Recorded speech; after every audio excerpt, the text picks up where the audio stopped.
Time now for Hawk Zone, sponsored by Muckleshoot Casino.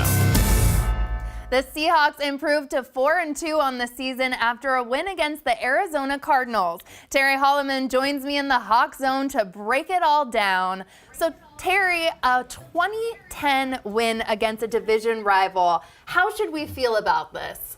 We should feel good. Anytime you get a win in the National Football League, you should feel good about it. You know how they say any given Sunday? It's really true. These guys are professionals. Those guys on the other team get big paychecks too. So you could lose or win any given weekend. That being said, I was nervous, just like every other Seahawks fan out there. It was kind of weird because the Cardinals aren't a very good team right now.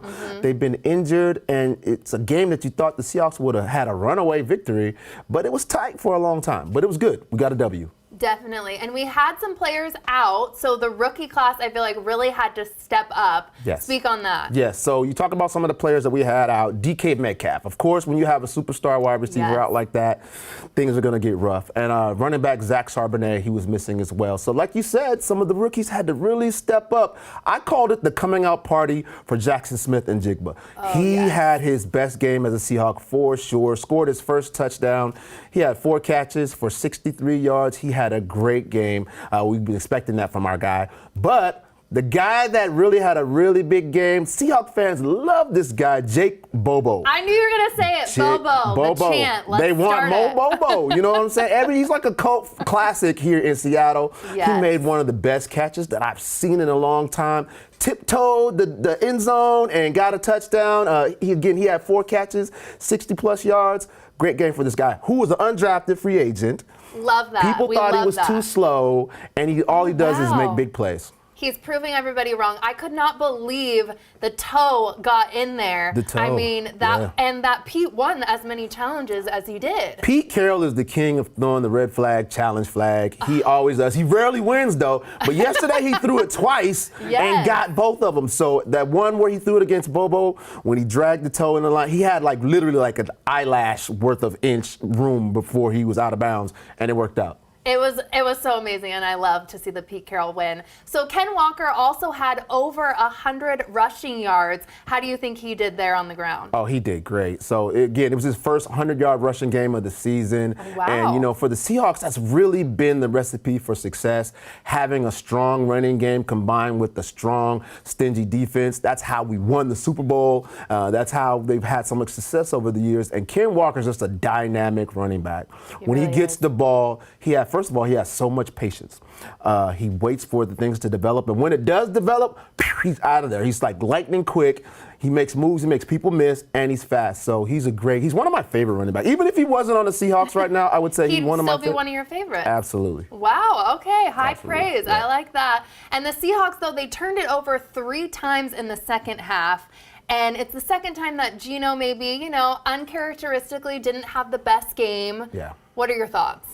It's been kind of sketchy a couple of times with Gino this year, especially this last game. Like you said, he threw an interception on an ill-advised pass. And I think sometimes you see stuff like that happen with Gino. I think he tries to play outside of himself. He tries to do more than he should. Like in an instance when he threw that interception, there's sometimes where you have to, as a quarterback, eat the ball. And for y'all that don't know what it means, that don't really literally mean take the ball. It means you got to take a sack, you got to give it up, give up yards, and punt the ball and let your defense get the ball. But sometimes Gino tries to do too much. It gets a little bit off schedule. And then he's, sometimes loses the focus.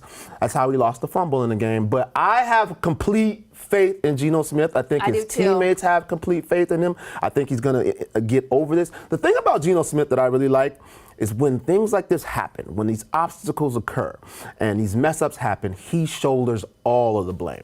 And, he's not one of the guys that points his finger and says, oh, he should have made a different play on that ball, or we could have did that. It's a me.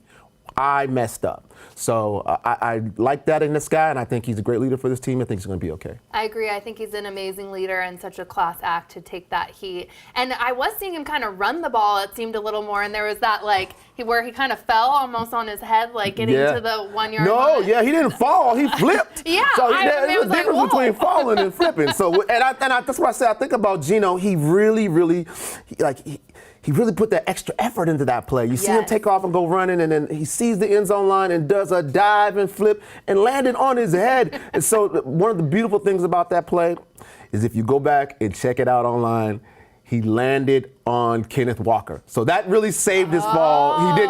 So his teammates taking one for the team, and you'll land on me, man. We're a team. It was really extra effort from Gino. I love that. And the Cardinals weren't able to capitalize on some of those turnovers. Why do you think that is? I don't know. I mean, I think that, again, they're in the NFL. These guys are playing hard every single week. So, I mean, sometimes the breaks fall for you, sometimes they don't. And I think the Seahawks, they did a good job defensively of keeping the Arizona Cardinals out of the end zone, especially in the second half. So I think you look at the defense was flying all over the place. They had that bend but don't break, traditional Seahawk defense, and it was just impressive to watch.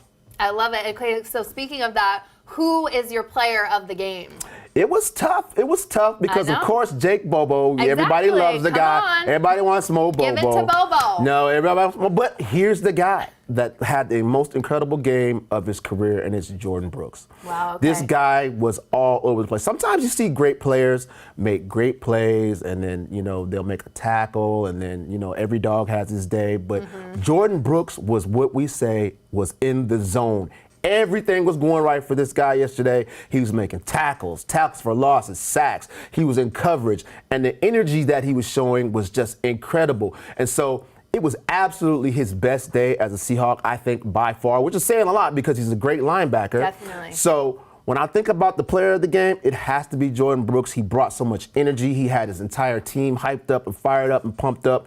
And I just hope it continues because this guy actually, 9 months ago, he is 9 months removed from having reconstructive surgery on his knee, an ACL tear that usually takes more than a year to recover from. And he's out there playing incredible at a Pro Bowl level. Wow, absolutely amazing. I love it. I'll forgive you for no Bobo. No Bobo. Next week. Yeah, next week. Mo Bobo next week. And speaking of next week, the Cleveland Browns, what can we expect there?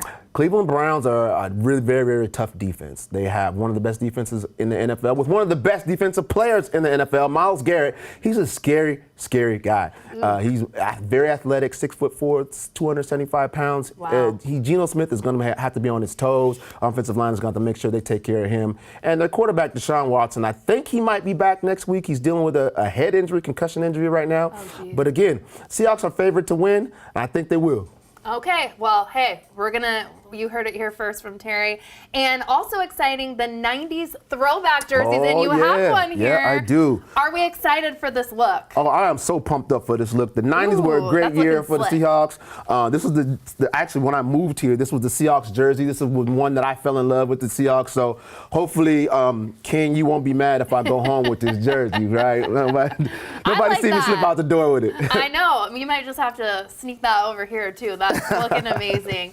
Terry, thank you so much. As always, this was a blast. I love talking Hawks with you.